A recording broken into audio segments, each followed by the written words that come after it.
태국이 지금 발칵 뒤집혔습니다. 태국 캄보디아 휴전협정이 체결되기 바로 며칠 전 단 한 건의 사건 때문이었는데요. 그 사건은 태국만이 아니라 주변 국가들, 나아가 6.25에 참전했던 모든 나라로 퍼져나갔고 전 세계는 한국을 향해 경의를 표했는데요. 때는 태국 캄보디아 휴전협상이 연이어 결렬되던 그 순간 미국의 한 병원 중환자실에서는 태국 6.25 참전 용사의 손녀가 숨을 헐떡이며 죽는 날만을 기다리고 있었습니다. 미국의 어떤 병원도 그 어떤 의료진도 더 이상 방법이 없다고 고개를 저었는데요. 바로 그때 70년 전 한국을 살리러 왔던 한 태국 병사의 이름이 역사를 다시 움직이기 시작합니다. 할아버지가 목숨을 걸고 지켜낸 그 나라에서 과연 손녀는 살아날 수 있었을까요? 미국이 포기한 생명, 70년의 약속을 한국은 어떻게 지켜냈을까요? 지금부터 그 믿기 힘든 사연 속으로 들어가 보겠습니다. 그 전에 구독과 좋아요를 눌러서 이 영상이 더 널리 퍼진다면 통일조국으로 한 걸음 다가가게 됩니다. 또 우리 자유대한민국이 영원할 것이라 생각하신다면 대한민국 만세라고 댓글로 남겨주세요. 사연 바로 시작합니다. 저는 마크 톰슨, 46살의 미국인입니다. 아내 수완나는 41살이고요. 저희는 시애틀에서 평범하게 살았습니다. 제가 건축 설계를 하고 아내는 초등학교에서 아이들을 가르쳤어요. 그런데 2024년 가을 모든 게 멈췄습니다. 아내가 쓰러진 건 학교 운동장에서였어요. 아이들과 달리기를 하다가 그대로 고꾸라졌다고 했죠. 처음엔 빈혈이라고 생각했습니다. 하지만 병원 검사 결과는 달랐어요. 희귀 자가면역 질환이었습니다. 몸이 스스로를 공격하는 병이라고 했죠. 의사는 차트를 내려놓으며 말했습니다. 미안합니다만 우리가 할 수 있는 건 없습니다. 시애틀 대학병원에서 시작해 로스앤젤레스, 뉴욕, 보스턴까지 다녔습니다. 유럽까지 갔어요. 런던과 추리히의 전문가들도 만났죠. 대답은 똑같았습니다. 치료법이 없다는 거였어요. 그저 통증을 줄이고 편안하게 보내는 게 최선이라고 했습니다. 병실로 돌아올 때마다 아내는 창밖만 바라봤습니다. 말이 없었어요. 저도 할 말이 없었죠. 그냥 손을 잡고 있었습니다.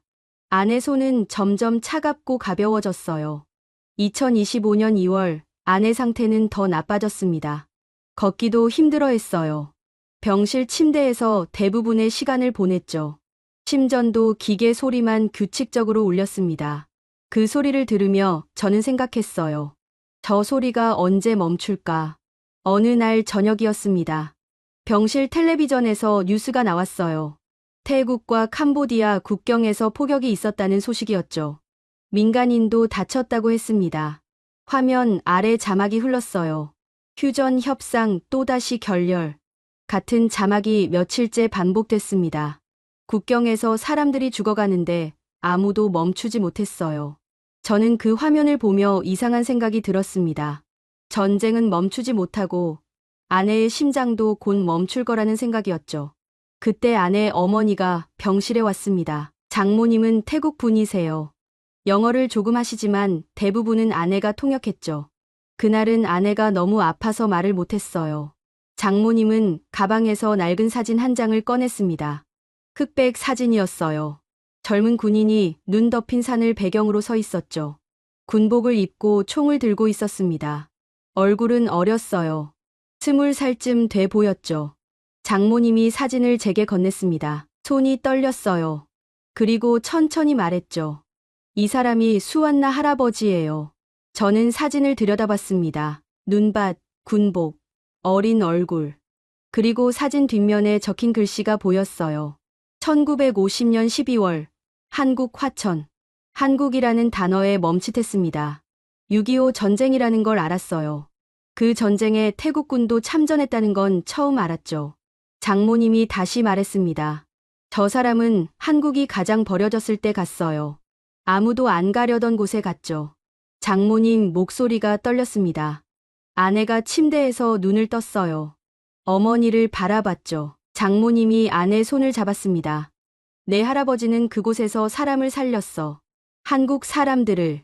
그러니까 지금 우리도 그곳으로 가야 해. 저는 이해하지 못했습니다. 한국으로 가라고요? 치료를 받으러요? 미국과 유럽의 최고 병원들이 다 포기했는데요. 하지만 장모님은 확신에 차 있었어요. 한국은 빚을 갚는 나라예요.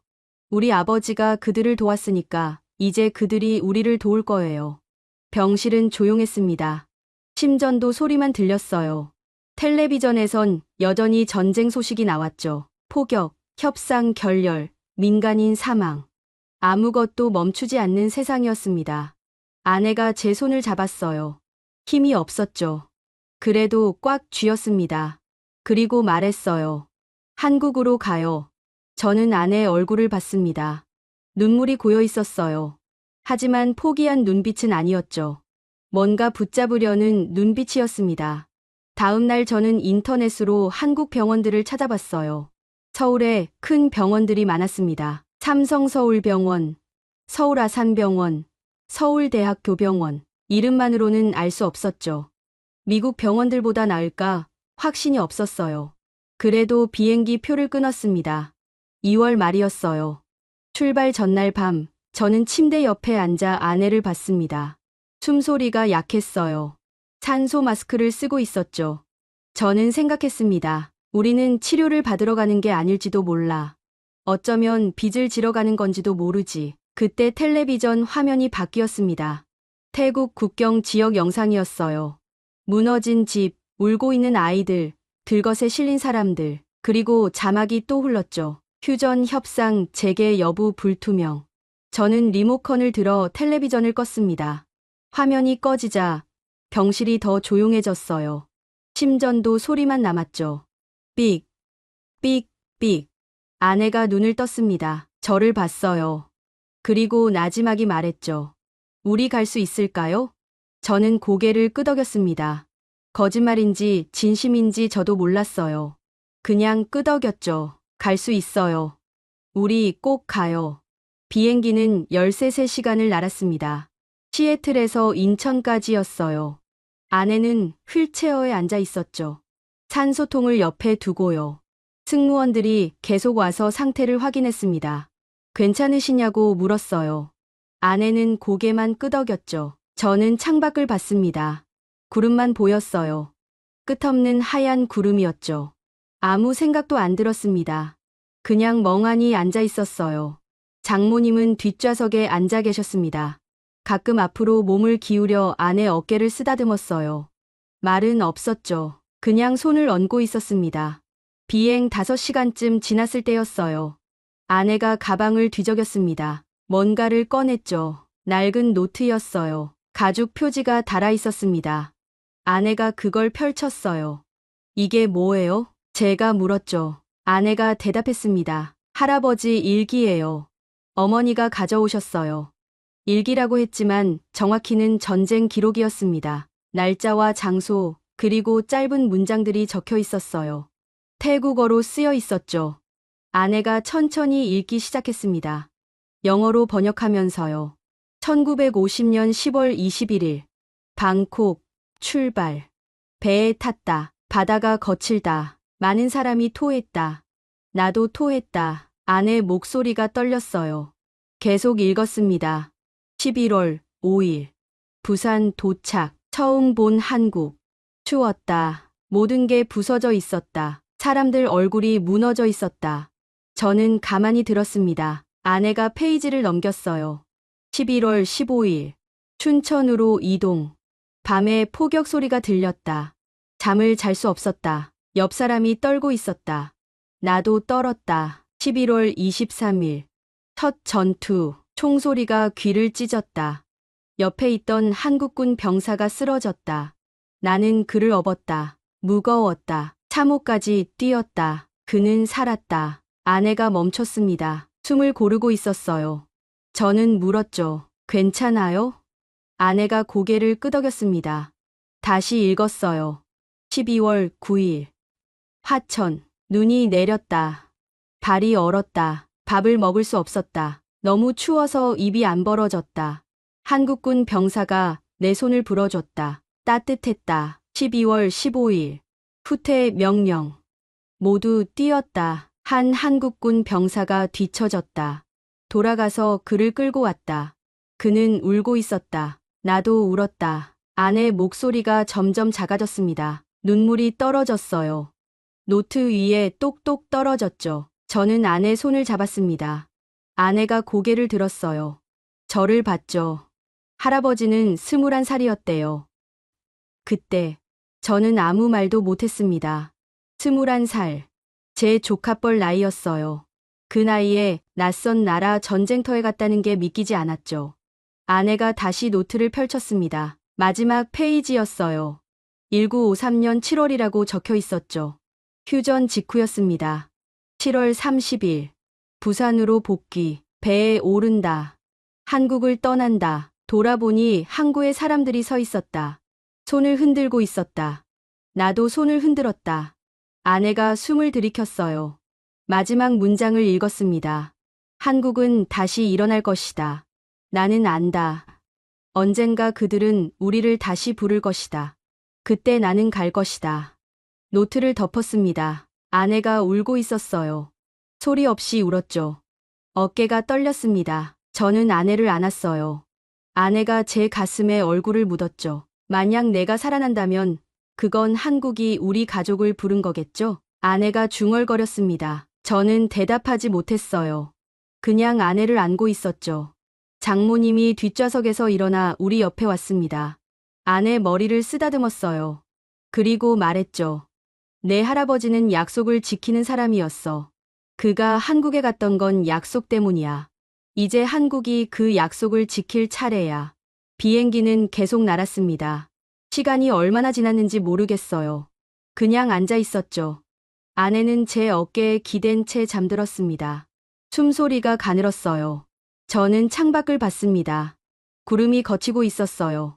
아래로 바다가 보였죠. 파란 바다였습니다. 그 바다 위를 75년 전에 한 태국 청년이 지나갔을 거예요. 배를 타고요. 전쟁터로 가면서요. 착륙 안내 방송이 나왔습니다. 안전벨트를 매라고 했어요. 저는 아내를 깨웠죠. 아내가 눈을 떴습니다. 창밖을 봤어요. 도착했어요? 아내가 물었죠. 저는 고개를 끄덕였습니다. 네, 도착했어요. 한국이에요. 비행기가 내려앉았습니다. 바퀴가 활주로에 닿는 소리가 들렸어요. 덜컹거렸죠. 그리고 멈췄습니다. 인천공항은 넓었어요. 사람이 많았죠. 저는 휠체어를 밀었습니다. 아내가 앉아 있었어요. 산소통을 무릎에 올려놓고요. 장모님이 옆에서 걸었죠. 입국장을 지나 밖으로 나왔습니다. 3월 초였어요. 바람이 차가웠죠. 아내가 몸을 떨었습니다. 저는 재킷을 벗어 아내 어깨에 걸쳐줬어요. 택시를 탔습니다. 기사님한테 서울 아산병원으로 가달라고 했죠. 기사님이 고개를 끄덕이고 출발했어요. 차는 고속도로를 달렸습니다. 양쪽으로 건물들이 지나갔어요. 높은 건물들이었죠. 불빛이 많았습니다. 아내가 창밖을 봤어요. 말없이 봤죠. 저도 창밖을 봤습니다. 이게 75년 전 그 나라라는 게 믿기지 않았어요. 모든 게 부서져 있었다는 그 나라요. 지금은 이렇게 환하고 높았습니다. 1시간쯤 달렸을까요? 차가 병원 앞에 섰습니다. 큰 건물이었어요. 유리로 된 건물이었죠. 불이 환하게 켜져 있었습니다. 저는 휠체어를 내렸습니다. 아내를 앉혔어요. 응급실로 들어갔죠. 간호사들이 달려왔습니다. 영어로 물었어요. 어떻게 오셨어요? 저는 설명했습니다. 미국에서 왔다고, 아내가 아프다고, 치료를 받으러 왔다고요. 간호사들이 고개를 끄덕였어요. 아내를 침대로 옮겼죠. 의사가 왔습니다. 젊은 의사였어요. 영어를 잘했죠. 아내 상태를 확인했습니다. 차트를 봤어요. 미국에서 가져온 기록들이었죠. 의사 얼굴이 굳었습니다. 입원하셔야겠어요. 지금 당장요. 그렇게 우리는 한국 병원에 들어갔습니다. 75년 전 한 태국 청년이 한국에 들어왔듯이요. 다만 그는 총을 들고 왔고 우리는 빈손으로 왔죠. 그는 사람을 살리러 왔고 우리는 살려달라고 왔습니다. 병실은 13층에 있었습니다. 창밖으로 서울이 보였어요. 빌딩들이 촘촘히 서 있었죠. 밤이 되면 불빛이 켜졌습니다. 반짝였어요. 하지만 저는 그걸 볼 여유가 없었죠. 아내는 침대에 누워 있었습니다. 온몸에 선이 연결돼 있었어요. 심전도, 산소포화도, 혈압계, 기계들이 숫자를 띄웠죠. 저는 그 숫자들을 봤습니다. 의미를 몰랐어요. 그냥 떨어지지 않기를 바랐죠. 이번 이틀째 되던 날이었습니다. 의료진이 회진을 왔어요. 교수님 한 분과 전공의 2명, 간호사 3명이었죠. 교수님이 차트를 보며 물었습니다. 미국에서는 어떤 치료를 받으셨나요? 저는 가져온 서류를 건넸어요. 두꺼운 파일이었죠. 시애틀, 로스앤젤레스, 뉴욕, 보스턴, 런던, 취리히. 모든 병원 기록이 들어 있었습니다. 교수님이 천천히 넘겼어요. 표정이 없었죠. 한참을 보더니 교수님이 고개를 들었습니다. 저를 봤어요. 그리고 말했죠. 솔직히 말씀드리겠습니다. 쉽지 않습니다. 가슴이 철렁했어요. 하지만 놀랍지는 않았죠. 예상했던 말이었으니까요. 교수님이 계속 말했습니다. 환자분 상태가 많이 진행됐어요. 면역 체계가 거의 무너진 상태죠. 장기들도 손상이 심합니다. 특히 심장과 폐가 위험해요. 치료할 수 있나요? 제가 물었습니다. 교수님이 잠시 망설였어요. 그리고 대답했죠. 시도는 해볼 수 있습니다. 하지만 성공 확률은 10%도 안 돼요. 아주 위험한 수술이 필요하거든요. 10%. 그 숫자가 귀에 박혔습니다. 저는 아내를 봤어요. 아내는 눈을 감고 있었죠. 숨소리만 들렸습니다. 가늘고 느린 숨소리였어요. 언제까지 결정해야 하나요? 제가 물었죠. 교수님이 대답했습니다. 빠를수록 좋습니다. 환자분 상태가 계속 악화되고 있거든요. 일주일 안에 결정하셔야 할 거예요. 회진이 끝났습니다. 의료진이 나갔어요. 병실이 조용해졌죠. 저는 의자에 앉았습니다. 고개를 숙였어요. 손으로 얼굴을 감쌌죠. 10%, 10번 중 1번. 아니, 어쩌면 한 번도 안 될 수도 있는 확률이었습니다. 저는 생각했어요. 우리가 왜 여기까지 왔을까? 집에서 편안하게 있는 게 나았을까? 그때 아내가 말했습니다. 당신 생각 들려요. 저는 고개를 들었어요. 아내가 눈을 뜨고 있었죠. 저를 보고 있었습니다. 아내가 미소 지었어요. 힘없는 미소였죠. 괜찮아요. 10%면 충분해요. 충분하긴 뭐가 충분해요. 제가 말했습니다. 목소리가 떨렸어요. 아내가 손을 뻗었죠. 저는 그 손을 잡았습니다. 차가웠어요. 할아버지도 그랬을 거예요. 확률 같은 건 몰랐을 거예요. 그냥 했죠. 살리려고요. 아내 말에 저는 아무 대답도 못했습니다. 그냥 손을 잡고 있었어요. 그날 밤이었습니다. 저는 병실 소파에서 잤어요. 제대로 잔 건 아니었죠. 눈만 감고 있었습니다. 1시간마다 깼어요. 아내 숨소리를 확인했죠. 들리면 다시 눈을 감았습니다. 새벽 4시쯤이었을까요? 복도가 시끄러워졌어요.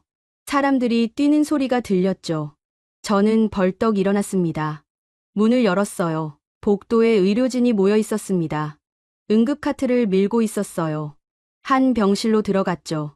비명 소리가 들렸습니다. 누군가 울고 있었어요. 저는 문을 닫았습니다. 가슴이 두근거렸어요.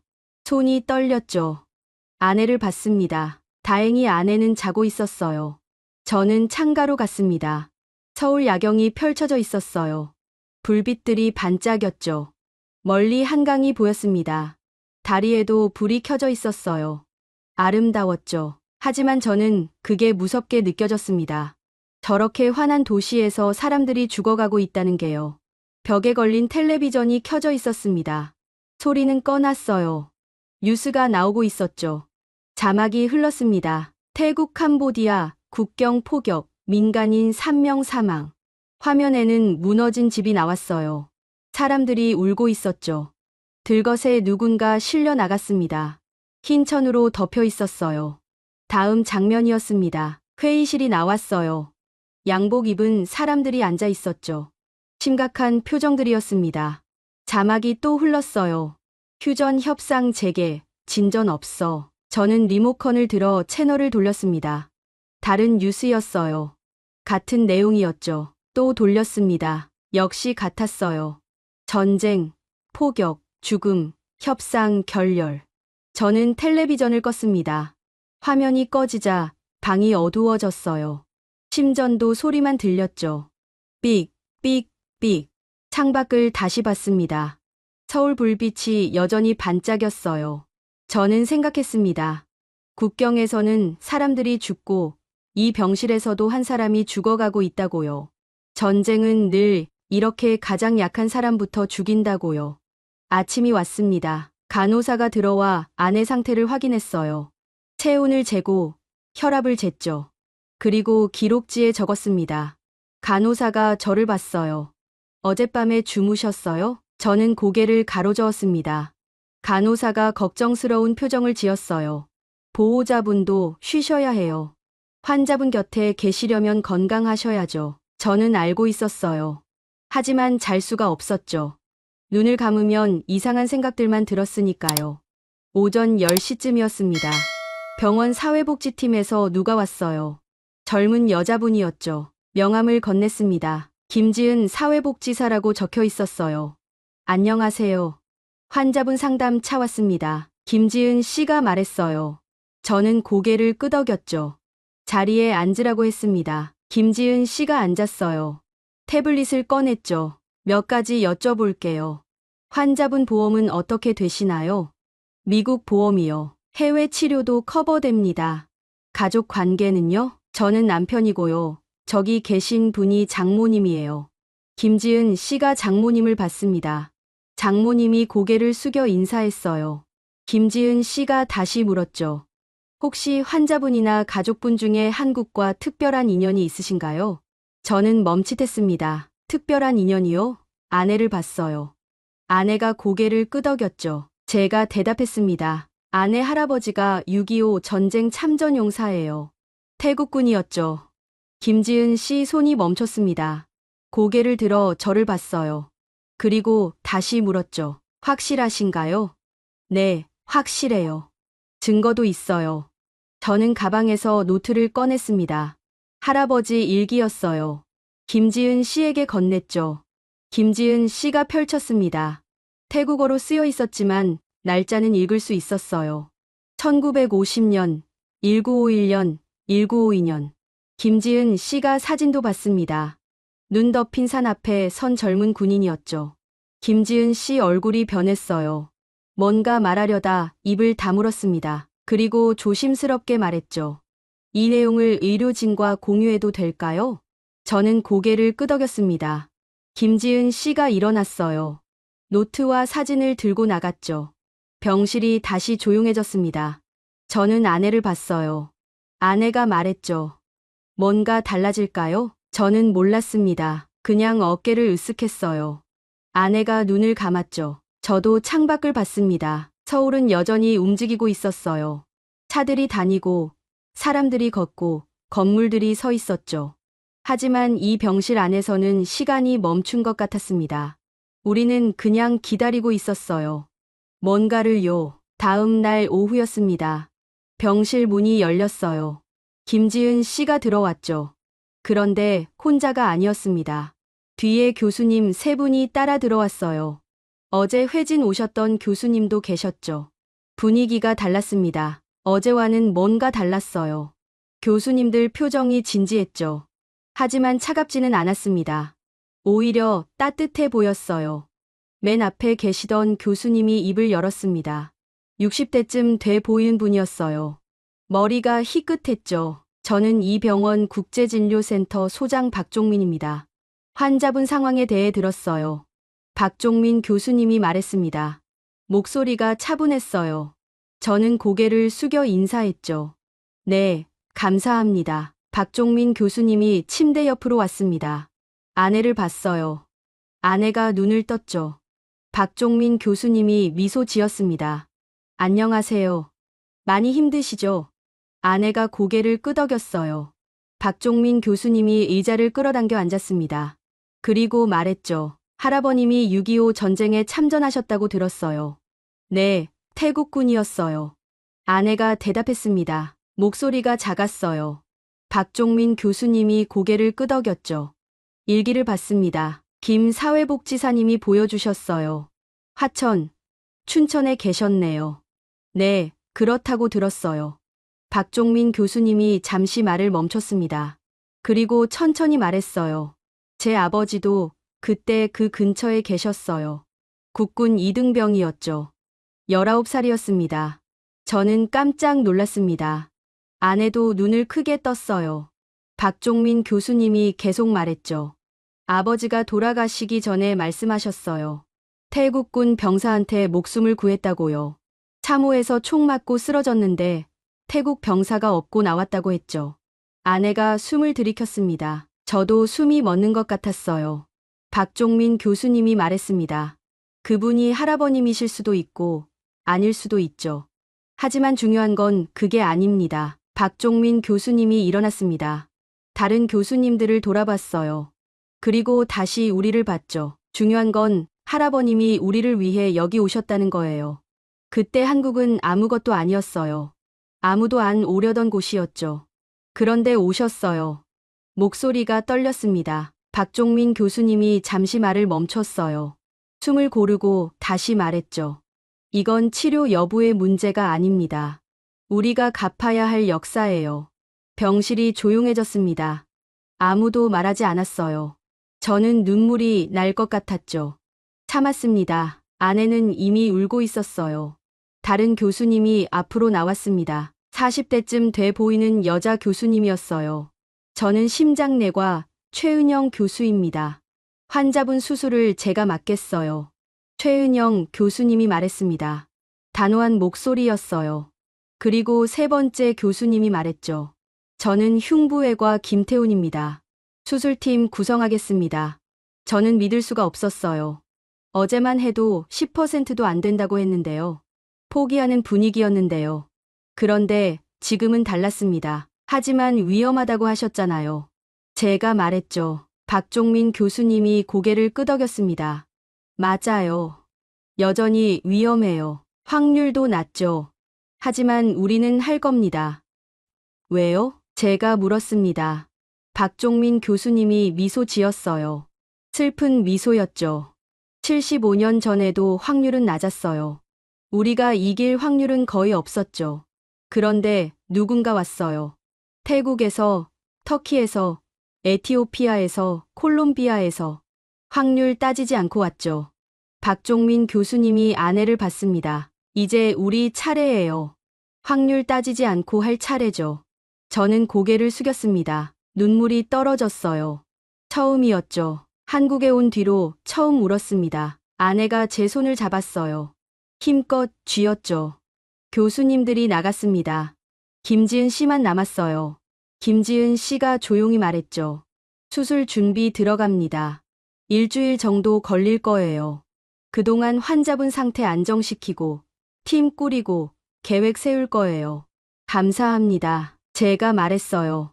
김지은 씨가 고개를 끄덕이고 나갔습니다. 병실에 우리 셋만 남았어요. 저와 아내와 장모님이었죠. 아무도 말하지 않았습니다. 그냥 앉아 있었어요. 한참 뒤에 장모님이 입을 열었습니다. 아버지가 아셨을까요? 이렇게 될 줄요. 장모님이 중얼거렸어요. 창밖을 보고 계셨죠. 목소리가 떨렸습니다. 아버지는 돌아오신 뒤에 한 번도 한국 이야기 안 하셨어요. 물어봐도 대답 안 하셨죠. 그냥 일기만 쓰셨어요. 혼자서요. 장모님이 고개를 돌려 우리를 봤습니다. 눈물이 흘렀어요. 이제 알 것 같아요. 왜 말 안 하셨는지. 너무 아팠던 거예요. 그 기억이요. 저는 아무 말도 못했습니다. 그냥 고개를 숙이고 있었어요. 그날 저녁이었습니다. 복도를 걷고 있는데 박종민 교수님을 마주쳤어요. 교수님이 먼저 말을 걸었죠.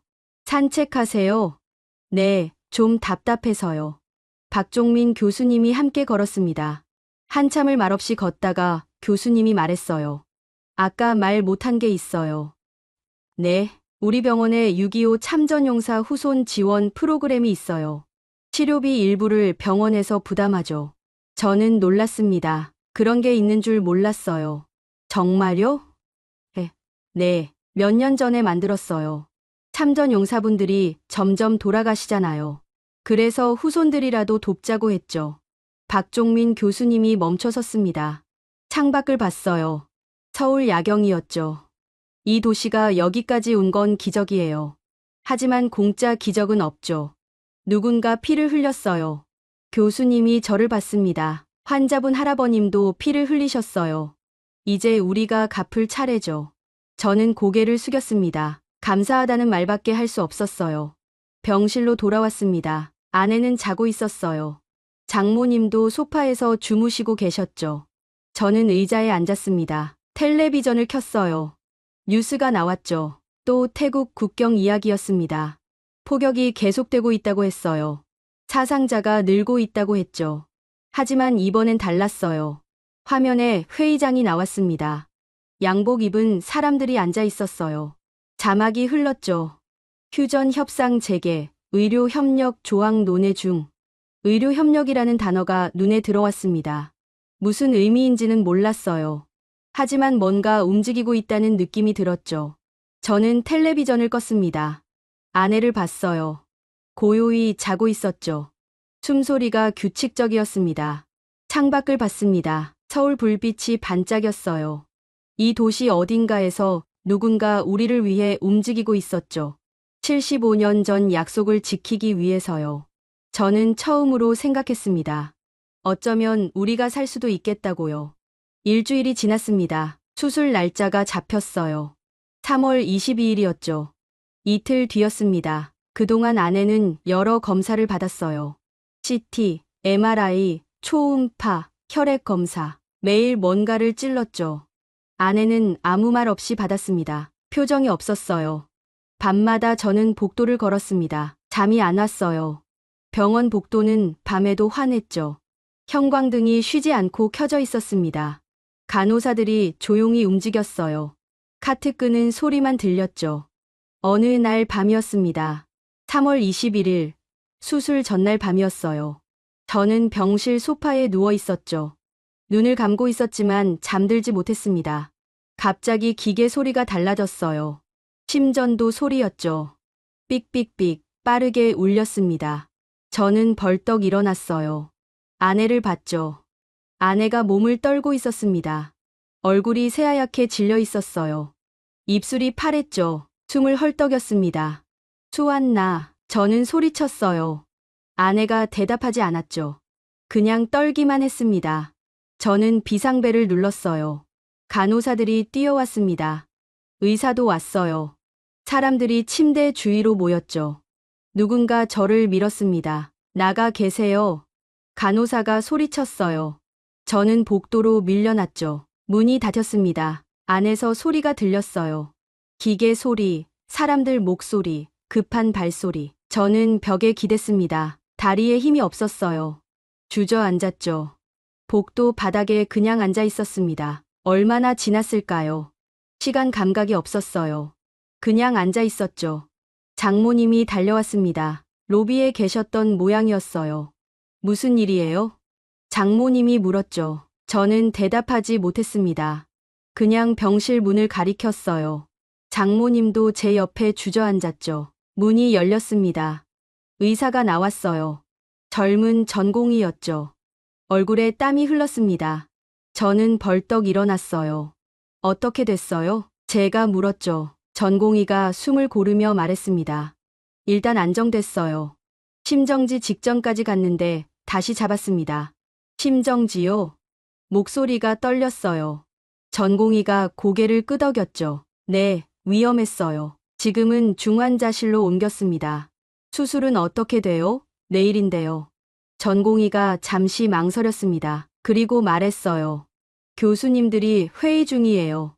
곧 오실 겁니다. 전공의가 들어갔습니다.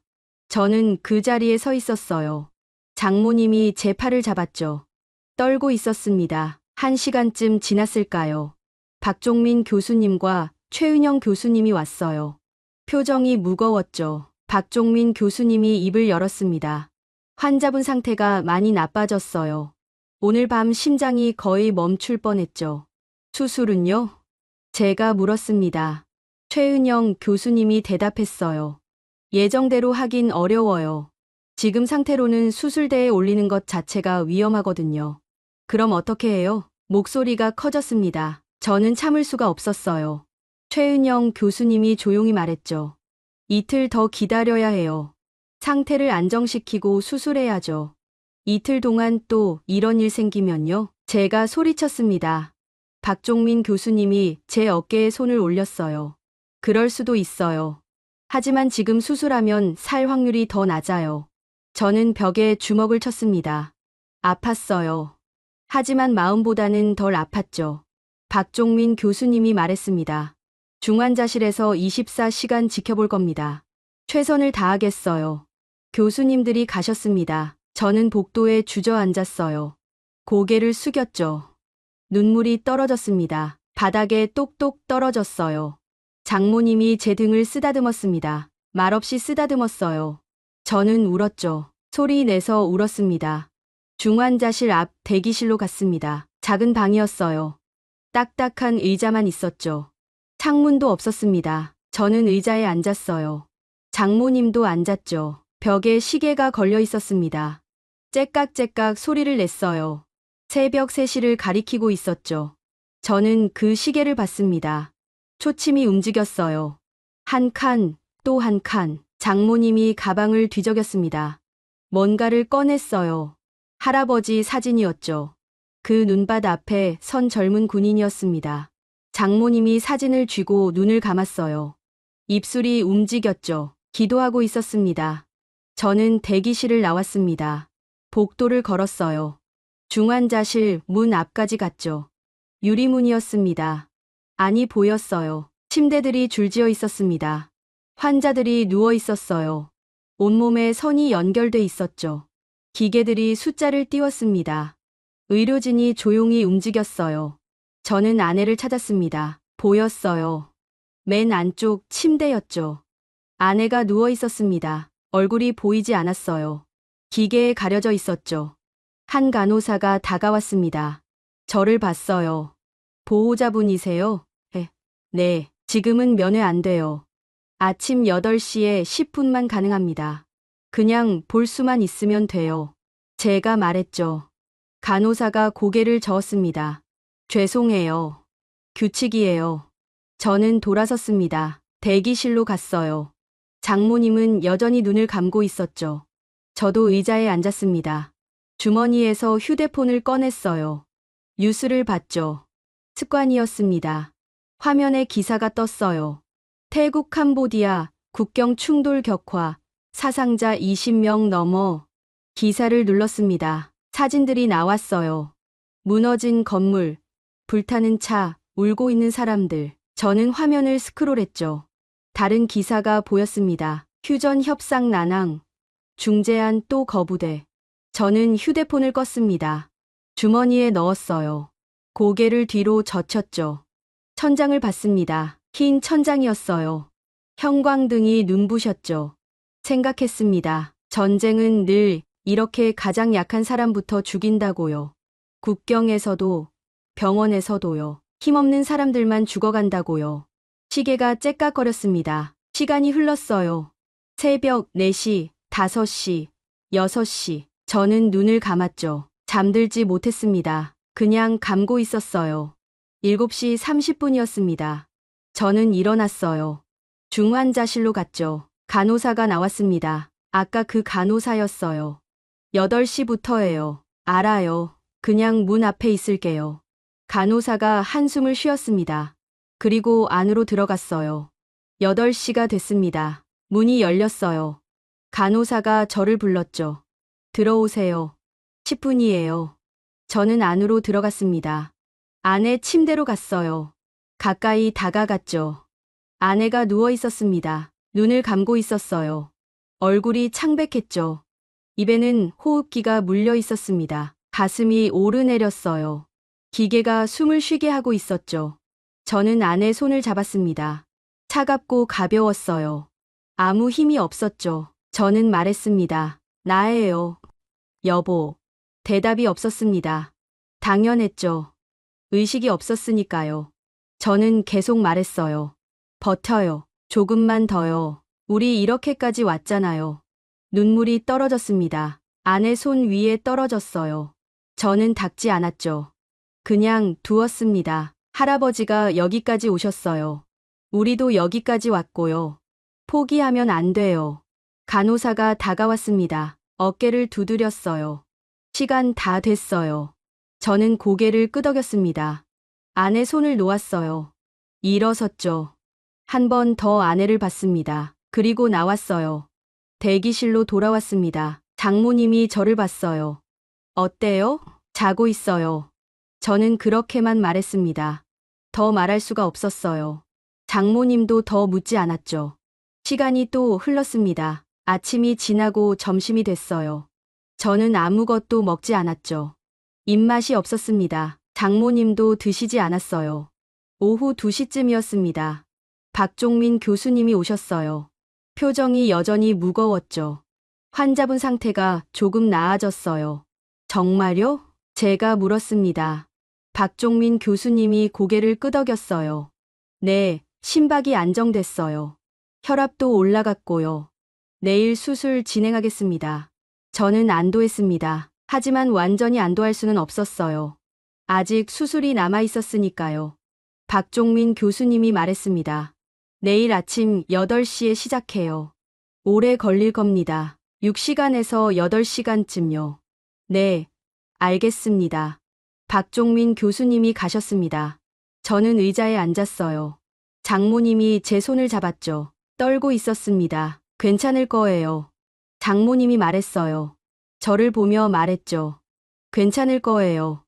아버지가 지켜주실 거예요. 저는 고개를 끄덕였습니다. 믿고 싶었어요. 정말로요. 그날 밤도 저는 잠들지 못했습니다. 대기실 의자에 앉아 있었어요. 눈만 감고 있었죠. 시계 소리가 들렸습니다. 째깍째깍. 한 칸씩 움직였어요. 내일이 오고 있었습니다. 우리 삶이 결정될 날이요. 저는 중환자실 앞에 서 있었습니다. 시간은 7시 30분이었어요. 최은영 교수님이 오셨습니다. 수술복을 입고 계셨어요. 뒤에 의료진 5명이 따라왔죠. 모두 수술복 차림이었습니다. 준비됐어요. 최은영 교수님이 말했어요. 저는 고개를 끄덕였죠. 최은영 교수님이 제 어깨를 두드렸습니다. 오래 걸려요. 기다리셔야 해요. 네, 알아요. 의료진이 중환자실로 들어갔습니다. 문이 닫혔어요. 저는 그 자리에 서 있었죠. 장모님이 옆에 왔습니다. 제 팔을 잡았어요. 기도해요. 장모님이 말했습니다. 저는 고개를 끄덕였어요. 하지만 뭘 어떻게 기도해야 할지 몰랐죠. 그냥 마음속으로 빌었습니다. 살려달라고요. 30분쯤 지났습니다. 문이 열렸어요. 침대가 나왔죠. 아내가 누워 있었습니다. 기계들이 침대에 연결돼 있었어요. 의료진이 침대를 밀었습니다. 저는 달려갔어요. 침대 옆으로요. 아내를 봤죠. 눈을 감고 있었습니다. 마취된 상태였어요. 여보, 제가 불렀습니다. 대답은 없었죠. 당연했어요. 저는 아내 손을 잡았습니다. 잠깐이었어요. 의료진이 침대를 계속 밀었거든요. 손이 떨어졌죠. 침대가 복도를 지나갔습니다. 엘리베이터에 탔어요. 문이 닫혔죠. 저는 그 자리에 서 있었습니다. 장모님이 제 손을 잡았어요. 가요. 수술실 앞으로요. 우리는 계단으로 내려갔습니다. 2층이었어요. 수술실이 있는 층이었죠. 복도를 걸었습니다. 긴 복도였어요. 수술실 대기실이 보였습니다. 작은 방이었어요. 의자 몇 개가 있었죠. 저는 안으로 들어갔습니다. 창문이 있었어요. 밖이 보였죠. 비가 내리기 시작했습니다. 창문에 빗방울이 맺혔어요. 흘러내렸죠. 저는 그걸 봤습니다. 8시가 됐습니다. 수술이 시작된 시간이었어요. 저는 시계를 봤죠. 초침이 움직였습니다. 한 칸, 또 한 칸. 장모님은 의자에 앉아 계셨습니다. 눈을 감고 계셨어요. 입술이 움직였죠. 기도하고 있었습니다. 저도 앉았어요. 고개를 숙였죠. 시간이 흘렀습니다. 9시, 10시, 11시. 아무 소식이 없었어요. 저는 복도를 왔다 갔다 했죠. 가만히 앉아 있을 수가 없었습니다. 정오가 됐습니다. 4시간이 지났어요. 수술실 문이 열렸죠. 간호사가 나왔습니다. 저는 달려갔어요. 어떻게 됐어요? 제가 물었습니다. 간호사가 고개를 저었어요. 아직 진행 중이에요. 조금 더 걸릴 거예요. 환자는 괜찮아요. 지금은 안정적이에요. 간호사가 다시 들어갔습니다. 저는 대기실로 돌아왔어요. 장모님이 저를 봤죠. 뭐래요? 아직이래요. 저는 앉았습니다. 손으로 얼굴을 감쌌어요. 눈을 감았죠. 오후 2시였습니다. 6시간이 지났어요. 문이 다시 열렸습니다. 이번엔 최은영 교수님이었어요. 얼굴에 땀이 흘렀죠. 마스크를 벗었습니다. 저는 벌떡 일어났습니다. 교수님 앞으로 갔어요. 어떻게 됐어요? 최은영 교수님이 숨을 고르며 말했습니다. 합병증이 생겼어요. 가슴이 철렁했어요. 교수님이 계속 말했죠. 심장 판막 쪽에 문제가 생겼어요. 예상보다 손상이 심했거든요. 그럼 어떻게 해요? 지금 처치하고 있어요. 시간이 더 걸릴 겁니다. 얼마나요? 모르겠어요. 몇 시간 더요. 최은영 교수님이 다시 들어갔습니다. 문이 닫혔어요. 저는 벽에 기댔죠. 다리에 힘이 없었습니다. 장모님이 다가왔어요. 저를 안았죠. 떨고 있었습니다. 저도 떨었어요. 우리는 그렇게 서 있었습니다. 오후 4시였습니다. 8시간이 지났어요. 문이 열렸죠. 박종민 교수님이 나왔습니다.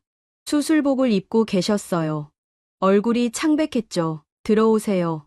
박종민 교수님이 말했어요. 저는 따라 들어갔습니다. 장모님도 왔죠. 작은 방이었어요. 상담실이었습니다. 우리는 앉았어요. 박종민 교수님이 마주 앉았죠. 한숨을 쉬었습니다. 상황이 좋지 않아요. 교수님이 말했어요. 저는 숨이 멎는 것 같았죠. 심장 손상이 심각해요. 판막만이 아니라 근육도 상했어요. 수술을 계속하면 위험해요. 그럼 어떻게 해요? 제가 물었습니다. 목소리가 떨렸어요. 박종민 교수님이 대답했죠. 중단할 수도 있어요. 지금 상태로 봉합하고 끝낼 수 있죠. 그럼 환자는요? 살 수는 있어요. 하지만 완치는 안 돼요. 상태가 나아지지 않아요. 저는 고개를 숙였습니다. 눈물이 떨어졌어요. 박종민 교수님이 계속 말했죠. 아니면 계속할 수 있어요. 끝까지 해볼 수 있죠. 확률은요?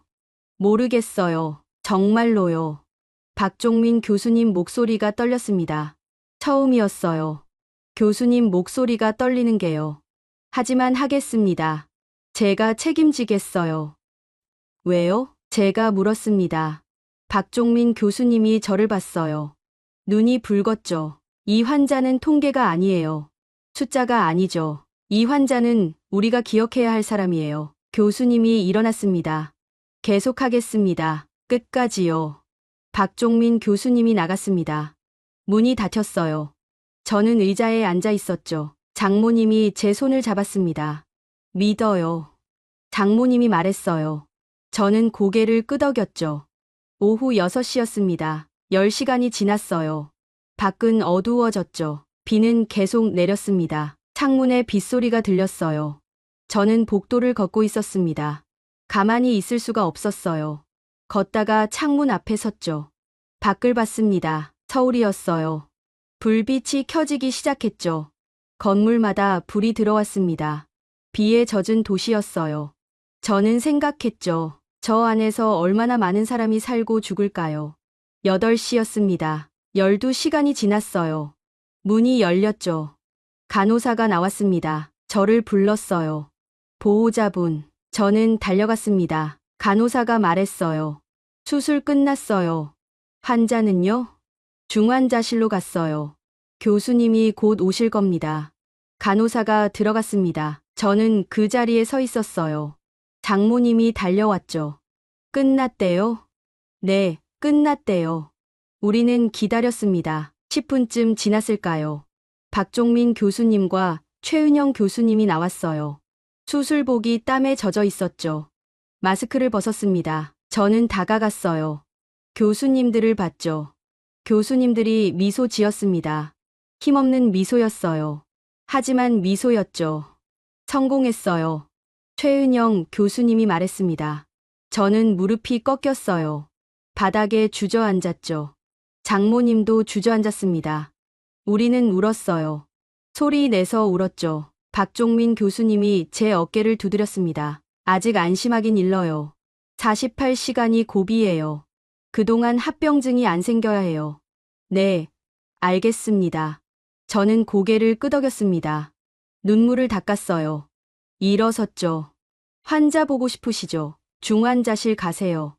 최은영 교수님이 말했어요. 저는 고개를 끄덕였죠. 우리는 중환자실로 갔습니다. 아내가 누워 있었어요. 기계들이 연결돼 있었죠. 얼굴이 창백했습니다. 하지만 숨 쉬고 있었어요. 살아 있었죠. 저는 아내 손을 잡았습니다. 따뜻했어요. 차갑지 않았죠. 저는 울었습니다. 손을 잡고 울었어요. 고마워요. 버텨줘서요. 제가 중얼거렸습니다. 아내는 대답하지 않았어요. 자고 있었죠. 하지만 괜찮았습니다. 살아 있었으니까요. 48시간이 지났습니다. 합병증은 없었어요. 아내는 안정적이었죠. 의료진은 안도했습니다. 저도 안도했어요. 일주일이 지났습니다. 아내가 눈을 떴어요. 처음으로요. 저를 봤죠. 미소 지었습니다. 힘없는 미소였어요. 하지만 미소였죠. 우리 살았네요. 아내가 중얼거렸습니다. 목소리가 가늘었어요. 저는 아내 손을 잡았죠. 네, 살았어요. 우리요. 2주가 지났습니다. 아내는 일반 병실로 옮겼어요. 상태가 좋아졌거든요. 걷기 연습을 시작했죠. 처음엔 몇 걸음만 걸었습니다. 다음엔 조금 더 걸었어요. 박종민 교수님이 회진을 왔습니다. 차트를 보며 고개를 끄덕였어요. 잘하고 계세요. 회복이 빨라요. 언제 퇴원할 수 있어요? 아내가 물었습니다. 박종민 교수님이 미소 지었어요. 한 달쯤 더 있어야 해요. 완전히 회복돼야 하거든요. 그래도 괜찮아요. 살았으니까요. 아내가 말했죠. 박종민 교수님이 고개를 끄덕였습니다. 어느 날이었습니다. 김지은 사회복지사가 왔어요. 태블릿을 들고 있었죠. 보여드릴 게 있어요. 김지은 씨가 말했습니다. 태블릿을 켰어요. 기사가 보였죠. 저는 읽었습니다. 태국 캄보디아 휴전협정 최종안 합의 기사를 눌렀어요. 내용이 나왔죠. 양국은 민간인 보호 및 의료 협력 조항에 합의했다. 이 조항에는 전쟁 피해자 치료를 위한 국제 협력 사례가 명시됐다.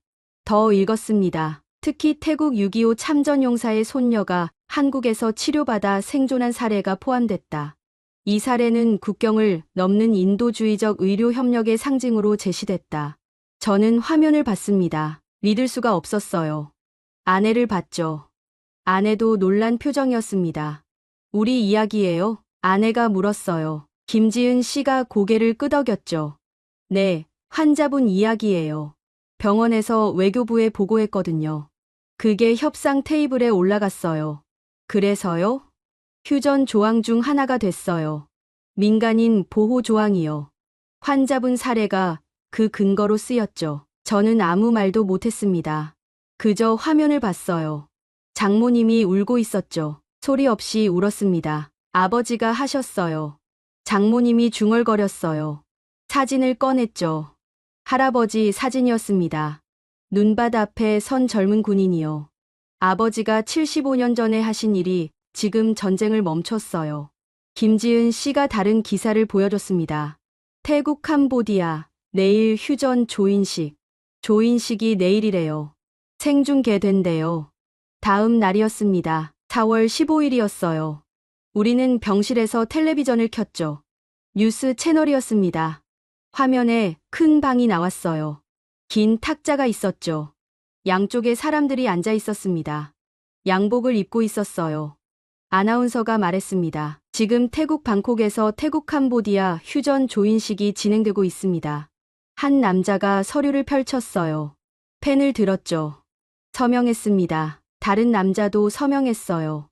사람들이 박수쳤죠.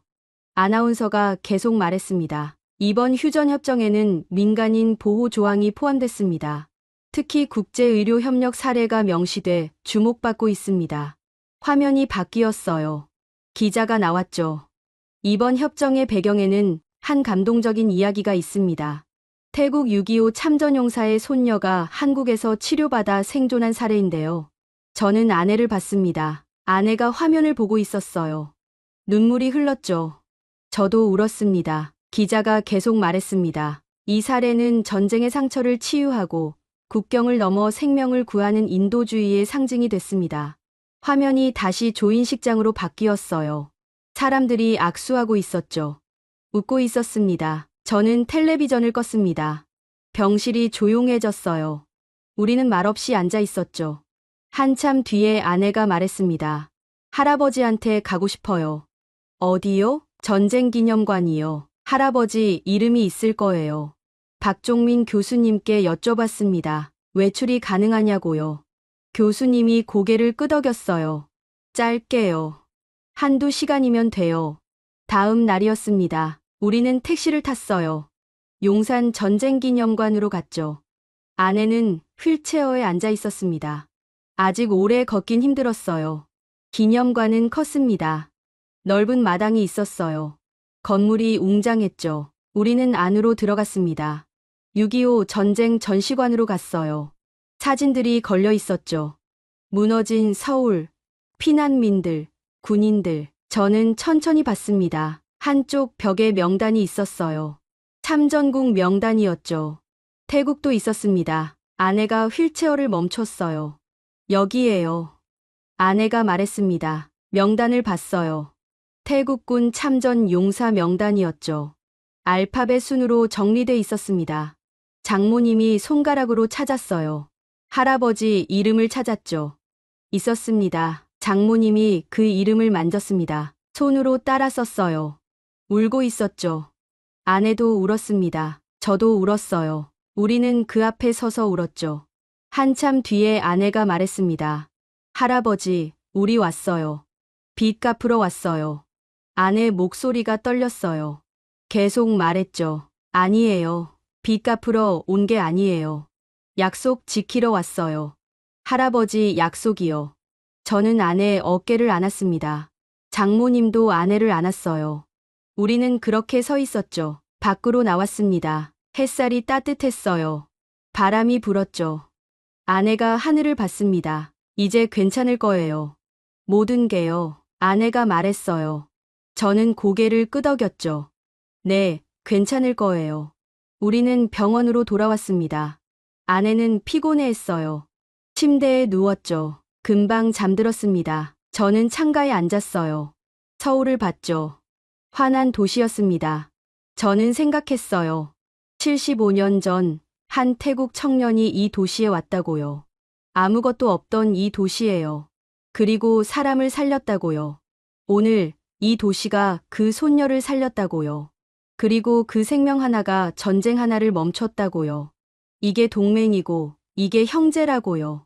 2달이 지났습니다. 5월이었어요. 서울에는 봄이 왔죠. 꽃이 피었습니다. 거리에 사람들이 많았어요. 아내는 퇴원했습니다. 건강해졌어요. 혼자 걸을 수 있었죠. 천천히 걸었지만 걸었습니다. 우리는 한강에 갔어요. 벤치에 앉았죠. 강물이 흘렀습니다. 햇살이 반짝였어요. 여기 살까요? 아내가 말했습니다. 저를 봤어요. 미소 지었죠. 뭐라고요? 한국에 살까요? 우리요. 저는 놀랐습니다. 생각해 본 적 없었거든요. 하지만 나쁘지 않았어요. 좋아요.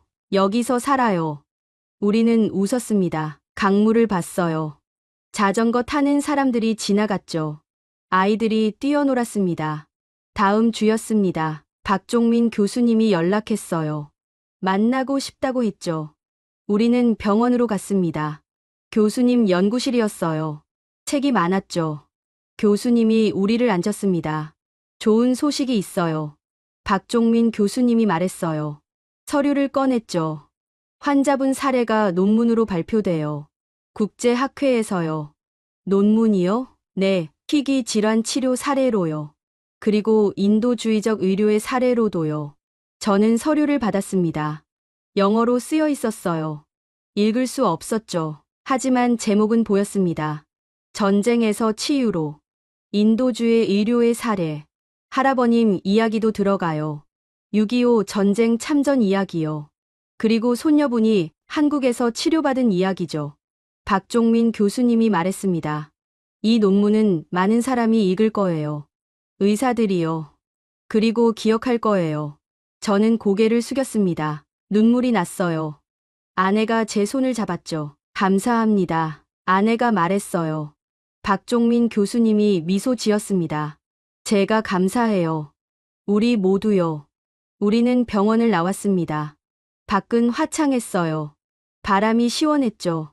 어디 갈까요? 제가 물었습니다. 아내가 대답했어요.